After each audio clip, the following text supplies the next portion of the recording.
Masalah generasi. Begini abang, Lanjut. abang tema di sini kan pengikut Yesus palsu itu tertuju pada siapa ya? Minta maaf banyak. Oh. Iya. Pengikut Yesus palsu sudah pasti mereka yang melanggar ajaran Yesus yang asli. Itu udah pasti. Yo, mereka itu yang jelasnya siapa? Yang menyembah Yesus, yang menuhankan Yesus, itulah pengikut Yesus palsu. Karena Yesus tidak pernah mengajarkan untuk disembah. Terus yang pengikut Yesus aslinya di mana? Itu adalah Bani Israel, mereka sudah nggak ada lagi. Mereka udah meninggal dunia, semua murid-murid Yesus sudah tak ada lagi. Sekarang yang ada hanya pengikut yang palsu doang. Menurut abang begitu? Menurut Bible begitu, Bang. Bible pasal berapa ayat berapa ya bang? Matius 24 nomor 4 nomor 5. Nomor 4 nomor 5. Coba abang baca. Waspadalah agar kalian jangan disesatkan. Ini ucapan Yesus kepada muridnya orang Yahudi. Sebab akan datang banyak penyesat memakai namaku dan berkata akulah Kristus. Mereka akan menyesatkan banyak orang. Berarti ada Mesias palsu datang memakai nama Yesus untuk menyesatkan banyak orang. Nah, kita deteksi Mesias palsu itu muridnya, dari buahnya kita lihat. Seperti Anda misalnya menyembah Yesus, itu ajaran siapa? Menyembah Yesus itu ajaran siapa, Bang? Itu ajaran langsung dari Yesus. Di mana Yesus mengajarkan menyembah dirinya? Kalau tidak salah, tapi hanya di sini saya tidak ada Alkitabnya, Bang. Tidak salah di Matius 18 ayat 16 kah? Matius 16 ayat 18, tidak salah. Matius 28 nomor 19. Bukan. Kalau Matius 18 itu tidak bicara perintah untuk penyembahan. Matius 16 juga demikian. Tidak ada Yesus pernah mengajarkan untuk menyembah dirinya. Ada Yesus omong langsung di Rasul Petrus, rasul pertama dalam ajaran Kristen. Apa katanya? Di atas batu karang ini akan kudirikan jemaatku. Ya, bukan untuk menyembah dirinya. Jemaat yang didirikan Yesus menyembah Elohim, bukan menyembah Yesus. Itulah bukti pengikut Yesus palsu menjadikan Yesus sebagai sembahan. Itu pengikut palsu itu.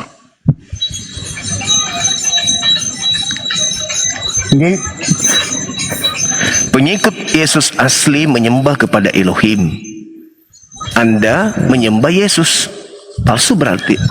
Kalau Anda mengatakan diri Anda menyembah Yesus dan mengatakan pengikut Yesus, berarti Anda pengikut palsu. Karena pengikut Yesus yang asli menyembah Elohim, bukan menyembah Yesus. Yang menyembah Yesus itu kalau menurut saya ajarannya Bang. Gimana? Kalau menurut saya ajaran, kenapa jadi orang Kristen dia menyembah Yesus? Karena kata Yesus sendiri, tidak ada seorang pun yang datang kepada Bapakku kalau tidak melalui aku. Nah, itu tahu. Terus kenapa jadi Kristen kalau gitu? Karena kita pengikut Kristus. Lah, kalau pengikut Kristus kan menyembahnya kepada Elohim, bukan menyembah kepada Kristus. Tapi kalau tanpa Yesus kita tidak akan mengenal Elohim. Iya, silakan melalui Yesus, tapi jangan disembah. Memang harus jadi teladan. Yesus tuh harus jadi teladan untuk kita mengenal kalau Elohim. Yesus jadi teladan, Yesus meneladankan menyembahnya kepada Elohim, bukan menyembah kepada dirinya. Ya memang betul. Jadi apa yang semenjak dia jadi manusia di dunia, apa yang dilakukan di dunia itu orang Kristen sekarang ikuti. Oke, Yesus makan babi enggak? Yesus makan babi, tidak ada tertulis di dalam Alkitab kalau Yesus. Yesus tidak makan babi. Yesus ibadah minggu enggak? Yesus ibadah minggu.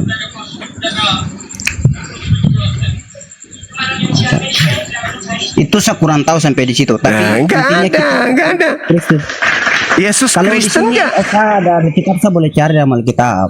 Tapi sayang Yesus Kristen enggak? Yesus Kristen gak dia? Ya otomatis Yesus Kristen karena dia dirikan apa yang dia serahkan, yang dia Kok bicara otomatis kayak motor metik? Yang dia bicara sama Rasul Petrus, Rasul pertama menurut ajaran Kristen kan, di atas batu karang ini aku akan mendirikan jemaatku. Arti jemaat kan berarti kumpulan atau komunitas orang Kristen. Kumpulan orang-orang Yahudi, bukan kumpulan orang-orang Kristen. Kristen. Abang coba cari apa nih? Coba Abang Anda cari lihat. arti jemaat. Paulus sendiri mengatakan di Galatia 2 nomor 8, Petrus diutus kepada orang-orang yang bersunat. Berarti jemaat pertama di atas batu karang yang didirikan oleh Petrus orang-orang bersunat kan? Orang-orang bersunat. Buktinya ya Petrus pun tidak disunat. Kata siapa Petrus tidak disunat? Nah, kalau Petrus disunat ditulis di mana? Kalau Petrus ini Kepas maksud Anda, orang-orang Bani Israel itu usia 8 hari mereka sunat semua. Meskipun tidak dituliskan, itu sudah tradisi nenek moyang mereka. Kalau si Kepas yang Anda maksud yang mendirikan kemudian jemaat di atas batu karang, ya pasti orang Yahudi sunat semua, nggak bisa tidak. Itu sudah tradisi mereka. Kalau menurut ajaran kami abang, yang disunat tuh hanya untuk keturunan Abraham. Nah itu dia jemaat yang dibangun. Jemaat yang mula-mula didirikan Petrus adalah jemaat orang-orang bersunat. Di sana kata Yesus tidak untuk orang-orang bersunat. Di atas batu karang ini akan kudirikan jemaat. Tidak mungkin. Tidak mungkin orang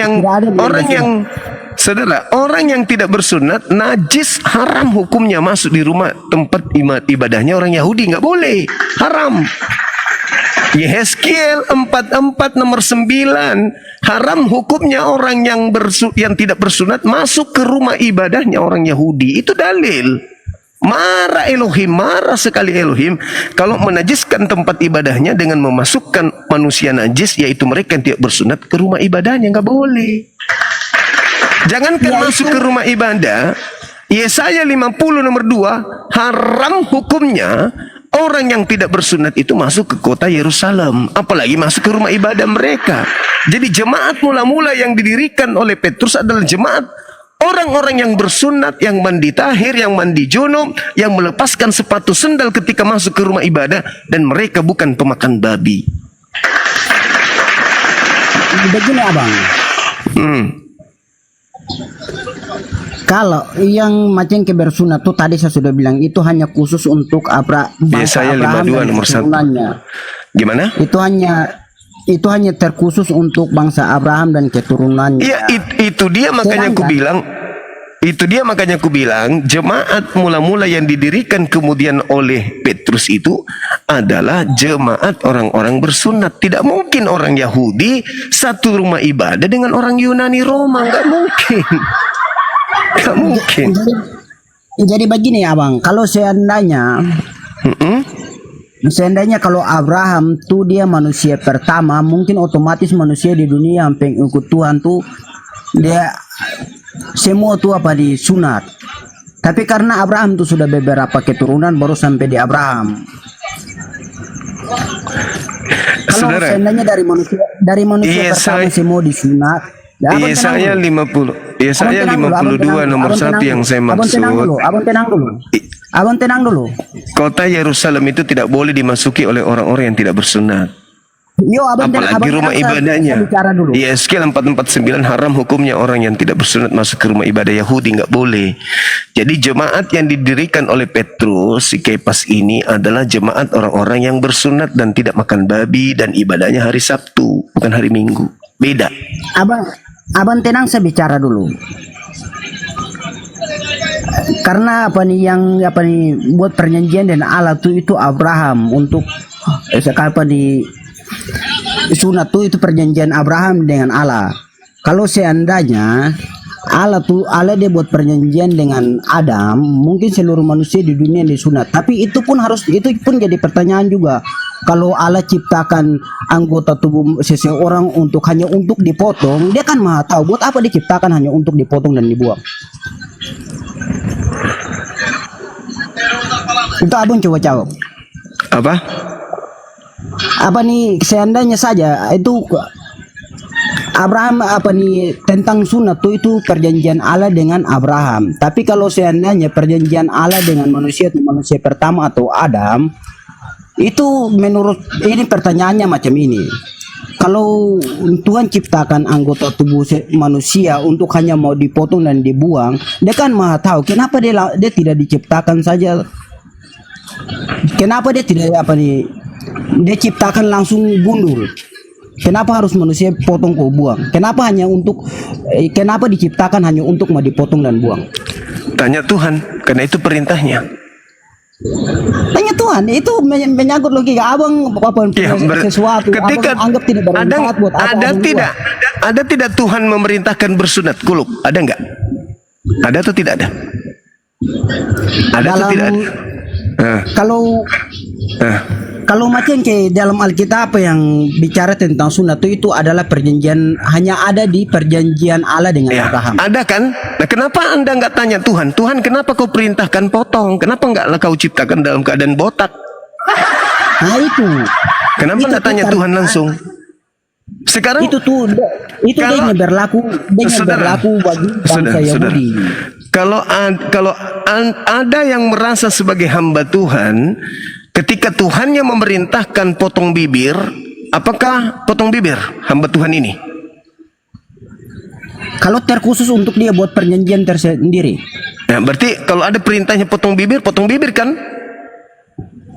Itu kepada siapa dia diperintah? Iya, kalau Tuhan memerintahkan potong bibir kan? Itu kan untuk individu, tidak Jangan semua. pegang bibirnya, bukan disuruh potong bibirmu, enggak usah. Jangan Itu kan individu. Iya, maksudku hamba Tuhan ketika diperintah, maka apapun perintah Tuhan itu akan hamba lakukan, betul? Betul, tapi itu individu bukan seluruhnya. Iya, saya ngerti. Kalau Tuhan memerintahkan si hamba potong bibir gak siapa? Potong bibir. Potong bibir. Kalau ada hamba yang tidak potong bibir, berarti hamba ini membangkang, betul? Tergantung pada siapa dia diperintahkan. Iya, sudah ada perintah potong bibir, tapi hamba ini tidak potong bibir, berarti hamba ini tidak taat, betul? Kalau macam perintahnya untuk saya dan keturunan saya pasti diikuti. Tapi kalau perintah untuk saya dan keturunan saya diikuti kan tidak adil. Yesus berkata, aku mengenal muridku mengenal pengikut aku, mereka mengikuti aku. Aku sunat pengikutku. Di situ tidak bilang Yesusnya disunat karena dia juga termasuk dari keturunan Abraham. Ya itu dia, makanya dia hanya untuk Bani Israel. Anda yang tidak mau ikut aturan pekerjaan Yesus, jangan ngaku-ngaku dong. Itulah makanya kita bahas Yesus ini memiliki pengikut palsu yang mengatasnamakan Yesus, tapi ternyata mereka nggak mengikuti Yesus. Alasannya, aku kan bukan Yahudi. Tapi orang bukan Yahudi bisa potong kulup kok. Kami umat Islam bukan Yahudi, potong kulup kok. Anda yang mengaku pengikut Yesus potong kulup. Anda cuman potong kumis pun tak ada, apalagi potong kulup. Gimana mau disebut pengikut? Inilah yang disebut pengikut Yesus palsu. Jadi kalau abang ditemukan dan pengikut Yesus palsu, abang harus tunjukkan siapa pengikut Yesus yang sebenarnya. Yang mengikuti Yesus, Yohanes 10:27, aku mengenal muridku, muridku mengenal aku. Aku mengenal pengikutku, pengikutku mengenal aku. Mereka mendengarkan suaraku dan mengikuti aku. Di saat aku sunat, maka pengikutku yang asli sunat atau tidak sunat? Di mana Tuhan Yesus dan pengikutnya harus disunat? Mengikuti aku. Aku sunat, muridku mengikuti teladannya, ajarannya, bukan sunat. Teladanku sunat. Maka muridku apa bagaimana sunat jadi teladan? Bagaimana Anda bisa satu kawanan dengan dombanya Yesus kalau Anda tidak sunat? Sekarang saya tanya abang, apa artinya sunat jadi teladan? Yesaya 52 nomor 1, di Yerusalem baru tidak boleh masuk orang-orang yang tidak bersunat ke dalamnya. Bagaimana Anda mau ikut di kawanan domba? Bagaimana Anda mau ikut di kawanan domba yang digembalakan Yesus sementara Anda berkolok? Pengikutnya Yesus semuanya tidak berkolok. Kalau Anda menjadi pengikut Yesus, masuk di tengah-tengah kawanan domba yang digembalakan Yesus, tapi Anda tidak bersunat, berarti Anda adalah serigala yang nyamar domba. Serigala bersunat gak? Serigala bersunat gak? Kata siapa? Kata Yesus. Kata siapa? Yesus yang mengatakan Yesus itu. bilang apa? Yesus mengatakan bahwa pada hari terakhir nanti banyak orang memanggil aku Tuhan, bernubuat, bernubuat, mengusir setan, bermujizat pakai namaku, tapi mereka tidak disunat sesuai dengan kehendak Bapa. Maka aku mengatakan kepada mereka, enyahlah daripadaku, aku tidak mengenal kalian, kalian semua adalah pembuat kejahatan. Jedor. Matius 7 nomor 15 sampai nomor 23. Sekarang abang umum bilang mereka semua adalah pengikut kejahatan.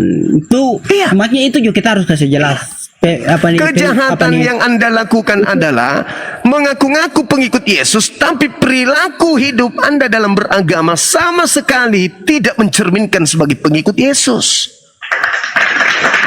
Yang tidak mencerminkannya dari mana? Yesus Apakah minum hanya dari tua. sunat itu? Yesus minum tua. Itu tertuju pada kaum siapa? Yesus minum topi miring nggak? Cap tikus? Ya abang Vodka? apa nih? Saya tanya. Malam Saya tanya Natal itu kalian tuh apa nih? mabuk-mabukan minum itu semua. Yesus pernah melakukan itu gak? Ini sekarang saya tanya nih, itu abang punya pertanyaan tuh tertuju pada siapa? Kaum Kristen atau siapa? Kepada pengikut Kristus palsu. Sekarang saya tanya, apakah di kaum di agama abang tidak ada yang minum mabuk? Loh, saya bukan pengikut Yesus, Bang. Kan apa nih? Kalau cuti Saya itu bukan semua pengikut. termasuk dalam Saya bukan miras. pengikut Yesus. Kita sedang membahas ini pengikut Yesus palsu. Pengikut Yesus palsu itu tidak mencerminkan Kan di sini ajaran abang bilang Yesus. pengikut Yesus palsu tuh? Iya, buktinya Anda Kan di makan sini babi. abang- Yesus abang makan bilang babi pengikut nggak? Yesus palsu. Yesus makan babi nggak? Anda makan babi? Yesus makan babi nggak? Di dalam Alkitab tidak tertulis kalau Yesus makan babi, tapi di dalam Alkitab dia tertulis kalau keluarga yang haram tuh yang dikeluarkan dari bibir atau perkataan manusia. Maksudnya boleh masuk makan apa saja? Boleh, yang dikeluarkan dari manusia atau haram. Termasuk Yang minum kasih kencing. masuk tuh tidak ada depo. Termasuk minum kencing onta boleh? Apakah itu diajarkan oleh agama abang? Kenapa? Atau saya? Kenapa? Tadi katanya segala sesuatu yang masuk tidak najis, berarti kencing onta boleh? Kalau kencing unta kan keluar dari tubuh unta, itu kotoran unta. Itu siapa bilang itu Katanya Itu dalilnya kan kotoran unta. iya, yang lebih kotor lagi babi daripada kencing onta. Yang manusia makan, yang orang Kristen makan tuh daging babi, bukan kotoran babi. Iya, sekarang mana dalilnya di dalam Bible haram kencing onta? Ada? Yang ada haram babi. Tidak ada? Ya, terus kenapa Anda makan babi, kencing onta Anda nggak minum? Itu kan kotorannya. Tapi kan dalilnya Apakah katanya abang bisa makan segala tai sesuatu yang masuk ke mulut boleh kan dalam Kristen? Itu yang masuk ke mulut ya ke makanan manusia. Apa yang manusia bisa makan, bukan yang tidak bisa makan. Contohnya, apakah batu abang bisa makan? Bukan, saya nggak katakan batu, saya katakan kencing onta. Kencing unta tuh itu manusia tidak bisa minum karena itu kotoran hewan. Kata siapa? Mana dalilnya? Kata siapa? Mana dalilnya? Kata siapa orang manusia minum unta? Itu dalilnya di dalam kitabmu. Segala sesuatu yang halal bagiku, bukan yang masuk ke dalam mulut yang menajiskan, tetapi yang keluar. Berarti boleh minum kencing onta di agamamu. Halal itu yang bisa dimakan. Ya, mana haramnya? Apakah lumpur abang minum? Saya tidak bahas lumpur, saya bahas kencing onta. Itu tuh barang yang kalau tidak bisa dimakan, tidak bisa diminum, ya tidak bisa. Lah, itu babi kan tidak boleh dimakan karena itu haram dalilnya. Yang manusia makan tuh, ingat ini otak. Yang manusia makan tuh dagingnya, bukan tainya, bukan minum kencingnya. Loh, segala sesuatu yang masuk ke dalam mulut itu tidak ada yang menajiskan bagi orang Kristen. Tai kambing pun bisa. Sekarang saya tanya abang. Tai orang pun bisa. Ini daging. Itu tidak ada dalilnya najis. Sekarang saya tanya abang, kalau kambing abang makan tainya atau dagingnya? Tidak makan kambing, apalagi tidak makan kambing kalau tidak disembelih dengan nama Tuhan. Apalagi tainya. Sedangkan Ya, dalil mau disembelih dengan nama Tuhan atau tidak? Dalil di agama saudara yang melegalkan itu. Segala sesuatu yang masuk ke mulut itu tidak menajiskan. Termasuk tai orang. Ya, yang masuk di mulut tuh artinya makanan manusia. Ya, apapun yang masuk ke dalam mulutmu itu tidak najis. Bukan tai hewan atau kencing hewan. Apapun yang masuk ke dalam mulutmu itu tidak najis. Yang masuk dalam mulut tuh kecuali makanan manusia, abang. Kalau selain makanan Apapun, manusia, segala sesuatu yang masuk ke mulut tidak menajiskan. Apapun itu dalil. ya. Oke, itu berarti itu saya ikut. Anggap saja itu abang benar. Oh, ya, Saya pasti boleh benar. bertanya atau tidak? Pasti benar. Nggak mungkin tidak, karena itu dalil. Nah, di sini saya boleh bertanya atau tidak? Boleh, silakan. Di dalam ajaran abang, apakah ada dari semua nabi itu, apakah ada nabi yang tidak berdosa?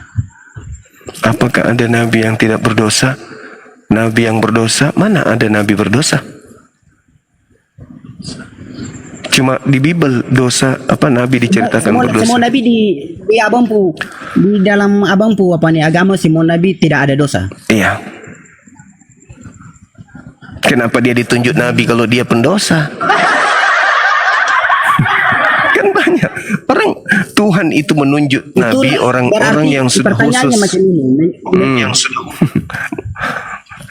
Itu berarti kalau kawin anak di bawah umur itu termasuk dosa atau tidak? Kawin anak kalau anaknya sendiri ya dosa lah pasti.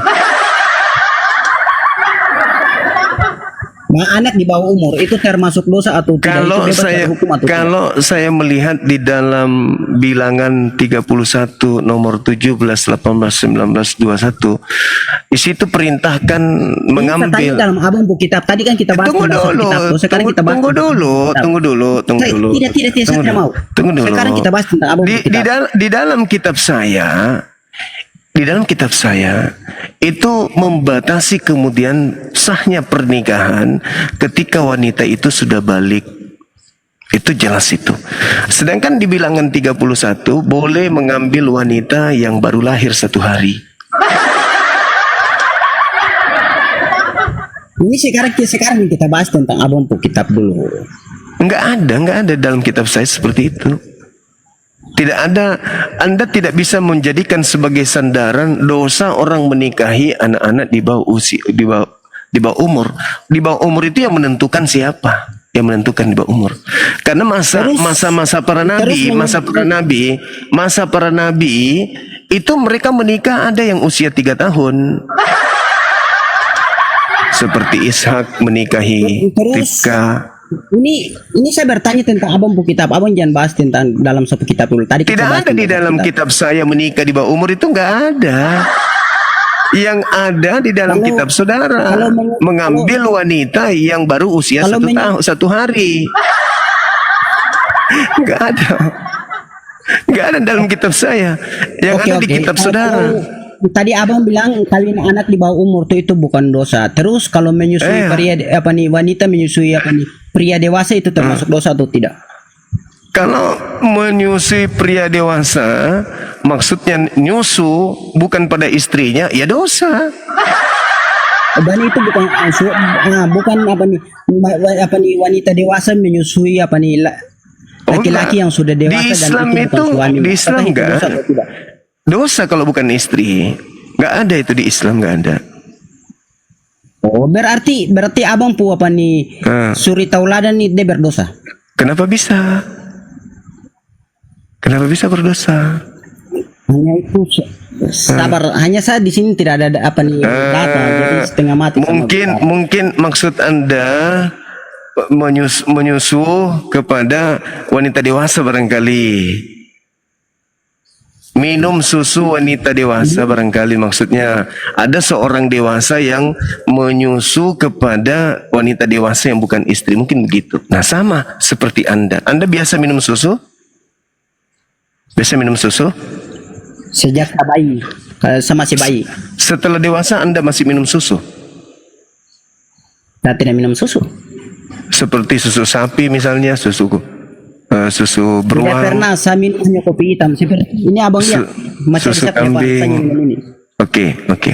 Nah, kalau Saya tidak ada pernah orang minum susu. kalau ada orang dewasa minum susu sapi, apakah mereka langsung netek di sapi? Apakah mereka langsung nete di sapi? Itu kan diproses dulu. Ah, pintar. Kalau zaman itu apakah ada pabrik yang bisa diproses? Begitulah maksud hadits itu. Susu dari wanita dewasa ini disimpan di sebuah wadah, baru disajikan kepada anak yang dijadikan sebagai mahram tadi, anak angkatnya. Bukan Anda artikan dia langsung nete kemana? Ke mulutnya, ke putingnya orang dewasa itu di Islam nggak boleh. Jangankan menyusu kepada wanita dewasa yang bukan mahram kita. La taqrabuz zina, untuk mendekati wanita yang bukan mahram saja, istri saja itu haram hukumnya di Islam. Apalagi sampai nete. Jadi menyusu yang dimaksud di situ sama seperti ketika orang minum susu sapi, bukan berarti dia langsung ke puting sapi. Anda aja yang campur terima kasih, memikirkan Abang. itu. Terima Anda kasih atas campur. jawabannya. Saya bertanya lagi. Ya silakan. Terima kasih atas tipe jawabannya. Sekarang saya mau bertanya lagi. Ini nih saya juga hanya dengar-dengar ya. Apakah abang tahu itu ajaran dari mana? Saya pun tidak tahu jelas ya sebenarnya ajarannya dari mana. Yang kalau ketemu orang Yahudi dan orang Nasrani, perangilah mereka dan desaklah mereka ke jalan yang sempit. Itu ajaran dari mana ya? Itu ajaran dari nabiku pada saat perang. Kalau orang pada saat perang, pada saat berarti sabar. Berarti abang pun Nabi ajar abang di orang untuk bermusuhan dengan orang yang tidak seiman. bukan bermusuhan, itu pada saat perang. Bedakan bermusuhan dengan pada saat perang. Apa artinya perangilah mereka dan desaklah mereka ke jalan yang sempit? Karena sedang perang. Pada Sedang masa perang. Yes. Apakah itu setelah perang tidak berlaku? Tidak berlaku dong. Apakah Anda dibabat sekarang ini? Enggak. Coba lihat ya. Ini dengarkan saya. Dengarkan saya, Bang. Kenapa tertulis sampai saat ini? Tertulis Abang jawab dulu, kenapa tertulis sampai saat ini? Ya, tertulis sebagai pedoman kami pada masa nanti perang. Kami gunakan nanti pada saat perang. Berarti abang dong ditanamkan ajaran untuk berhati-hati dan bermusuhan terhadap orang yang tidak seiman. Enggak ada yang bermusuhan. Beda dengan agama Anda. Di dalam agama Anda, jangankan kemudian untuk berkasih sayang ke agama lain. Di data Yohanes Anda, ya 1 Yohanes diajarkan bahwa kalau ada orang yang datang kepadamu tidak mengajarkan agama yang sama seperti agamamu, jangan kau terima dia di dalam rumahmu dan jangan kau beri salam kepadanya. Oh, itu beda cerita. Kalau kami di Kristen diajarkannya macam ini, sambil lepo dasarnya saja dalam doa Bapa kami. Abang dengar sahafal. Bapa kami di surga, dikuduskanlah namamu, datanglah kerajaanmu, jadilah kehendakmu di atas bumi sama seperti di surga. Berikanlah kami makanan kami yang secukupnya, dan ampunilah akan kesalahan kami, seperti kami juga tahu mengampuni orang yang bersalah kepada kami. Kami di Kristen ajarnya begitu, Abang. Iya, itu teorinya. Tidak bilang bermusuhan. Itu teorinya, Bang. Terus Itu. mau omong dia faktanya, Abang. Di dalam kitab Ini- di dalam kitab saudara. Ini kami di Coba. NTT sini tuh jarang Coba terjadi coba itu karena kami coba di sini, coba Anda kami baca di sini dalam 2 Yohanes. Kristen. Silakan Anda baca di dalam 2 Yohanes 1 nomor 10 nomor 11. Apa yang diterangkan dalam kitab saudara itu? Jika seorang datang jika seorang datang kepadamu dan tidak membawa ajaran ini, jangan kau beri salam kepada mereka dan jangan kau terima dia di dalam rumahmu. Kalau kami, Sabar, Abang, itu saudara yang, gini, yang tadi itu. Abang tenang dulu. Nanti Abang bicara. ya abang yang tenang. Ini kok malah saya kok Anda yang mau ngatur. Anda yang tenang. Jadi gini. Ya kan Abang buat tema tentang Kristen toh. Iya, dengarkan. Yang datang menjajah 300 tahun lebih di Nusantara ini, itu agamanya apa? Apakah itu dong datang atas nama agama atau atas nama negara? Agamanya apa? Pertanyaannya macam ini, apakah dong datang atas nama negara atau atas nama agama? Agamanya apa? Saya tidak tanya atas dasar apa dia Ya itu datang. kan. Saya tidak tanya atas dasar apa dia datang. Atas dasar apa dia datang menjajah, saya tidak tanya. Saya tanya agamanya apa. Kalau bicara tidak, Abang jawab sapunya dulu. Abang, makanya kita harus kasih clear dulu. Agamanya apa? Agamanya apa? Tuhannya siapa? Rumah ibadahnya apa namanya? Apa nama kitabnya? Siapa itu mereka yang datang? Sekarang Mendirikan apa yang ketika ia datang? Mendirikan masjid atau mendirikan gereja-gereja ketika ia datang menjajah? apakah mereka datang menjajah tuh mereka apa nih jajahnya hanya orang tidak seiman dengan mereka? Dengar dulu. Atau seluruh negara Indonesia? Dia datang, enggak, penduduk Kristen di Indonesia cuma 2 orang waktu itu.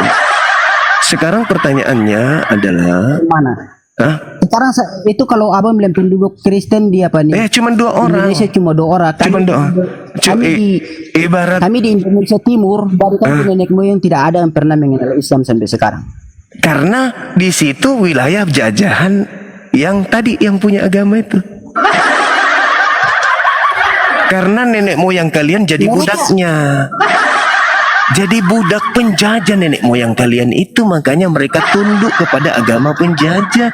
Ulangan 20 nomor 10 nomor 11. Apabila engkau mendekati kota dan memeranginya, ajaklah mereka berdamai. Kalau mereka tidak mau berdamai, kepunglah, bunuhlah segala sesuatu yang ada di dalamnya. Tapi kalau mereka mau menjadi budakmu, mereka mau berdamai, jadikanlah mereka budakmu.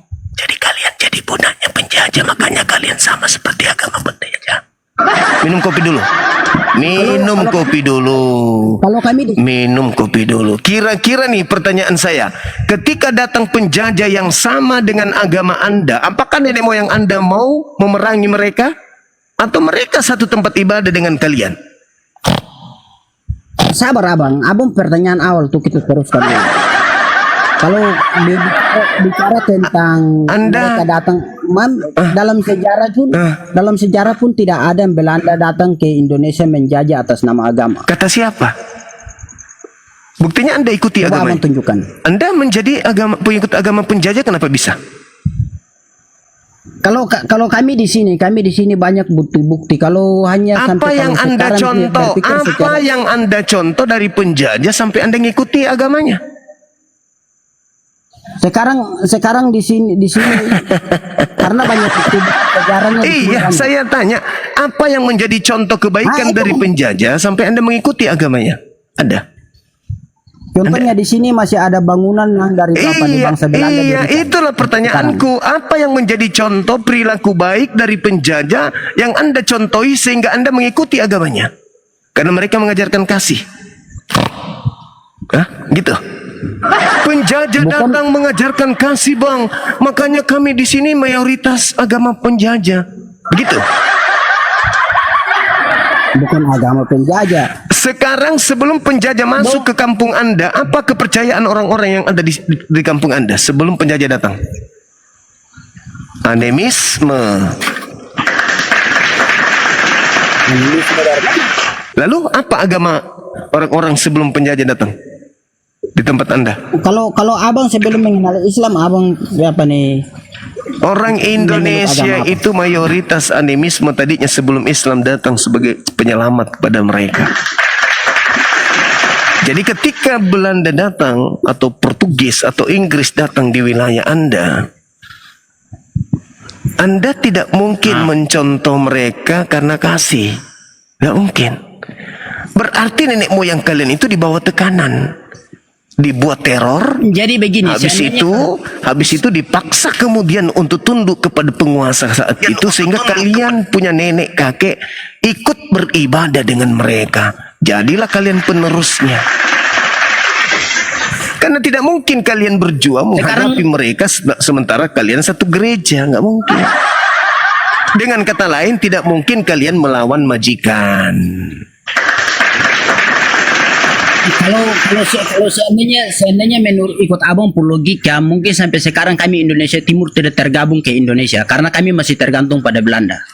Kalau ikut abang pun logika. Karena kami berjuang kakek nenek kami berjuang mengusir penjajah. Kalian tidak, kalian pelukan dengan penjajah. Kami ini tidak. Nenek moyang kami ikut berjuang. Abang kakek. Saya cucu abang pahlawan. Nenek moyang mana yang berjuang Indonesia Timur? Saya cucu pahlawan saya. Saya sampai hari ini cucu pahlawan. Abang saya punya orang tua sampai hari ini masih menerima pensiunan veteran. Saya cucu pejuang. Saya tanya abang, sebutkan nama nenek moyang abang yang datang di Indonesia Timur. Enggak perlu saya sebutkan. Yang jelas kami orang Sulawesi Selatan adalah itu berarti abang rai-rai itu pilar utama dalam perjuangan Nusantara ini. Sekarang saya ngomong di NTT khususnya Kabupaten Alor sini, kami di sini kami pemimpin ke perjuangan tuh namanya Langkape. Tidak ada yang abang boleh silakan. Memang ada pahlawan di sana, tapi agamanya sama dengan kalian, dengan penjajah, bukan? Ya kan, sama kan? Agama. Jadi itu apa nih dari bangsa Portugis datang menjajah tuh bukan atas nama agama. Paham itu? Sama kan? Sekarang kalau mau datang menjajah atas nama agama. Itu abang punya bukti di mana? Nomor 10, nomor 11. Saya tanya Belanda datang atas nama agama tuh coba abang tunjukkan dalam sejarah Indonesia. Dia mendirikan rumah-rumah ibadah, mendirikan lembaga Bible Indonesia. Itu buktinya. Habis sampai taiknya. Habis sampai taiknya di mana? Abang masuk akal semua sampai omong di Indonesia Timur sini juga abang pun nenek moyang dan berjuang sintai datang selalu dari pemuka. Itu kopinya maksudku, habisin sampai taiknya biar antara tai kopi dengan kumis menyatu gitu loh. Itu bisa ada omong-omong tuh jangan itu abang omong Indonesia Timur juga perjuangan atas abang pun nenek moyang datang sini itu selalu dari pemuka. Loh, ikut merdeka lah pasti. Karena nggak mungkin Belanda hanya memiliki satu basis di tempat Anda itu. Begitu abangku. Sulawesi merdeka, Kalimantan merdeka, Sumatera merdeka, Bali merdeka, Maluku, Ambon merdeka, Papua merdeka. Masa tempat Anda nggak ikut-ikutan merdeka? Habislah Belanda di sana, kita habisin. Datanglah pejuang-pejuang dari provinsi lain untuk memakan mereka. Makanya mereka angkat kaki. Ini bahaya nih, orang sakti semua orang Flores ini bahaya. Kalau ngamuk orang Flores ini bahaya. Makanya angkat kaki Belanda, Inggris, Portugis dari situ. Begitu. Sayangnya kalian ikuti agama mereka. Itu sayangnya. Kenapa kalian ikut agama mereka? Kenapa nggak milih Islam? Karena di Islam haram babi. Di situ di agama yang dibawa penjajah nggak haram babi. Di Islam potong kulit. Di agama Belanda nggak potong kulit. Makanya kamu pilih agama penjajah daripada Islam. Abang, haram babi 1000, daging babi itu enak. Nah, itulah makanya kau menjadi pengikut penjajah agamanya. Karena sama-sama makananmu. Gitu saudaraku. Yang kami makan dagingnya bukan telurnya. Ingat itu. Karena makanannya Belanda dengan makanan Anda sama, makanya kalian pilih agamanya mereka meskipun mereka penjajah. Ya, habisin sampai tehnya. Begitu saudara. Ada lagi? Mau istirahat dulu? Itu. Istirahat saja bang. Oke, istirahat dulu ya. Shalom, selamat malam. Selamat Intinya malam. lah abang selalu diberkati. Minta maaf banyak kalau ada Iya, salah kata. sama-sama Tulis saudara nama pastor. Iron. Saya juga, kita saling memaafkan ya. Ya. Saya cinta Flores, saya cinta NTT. I love you NTT.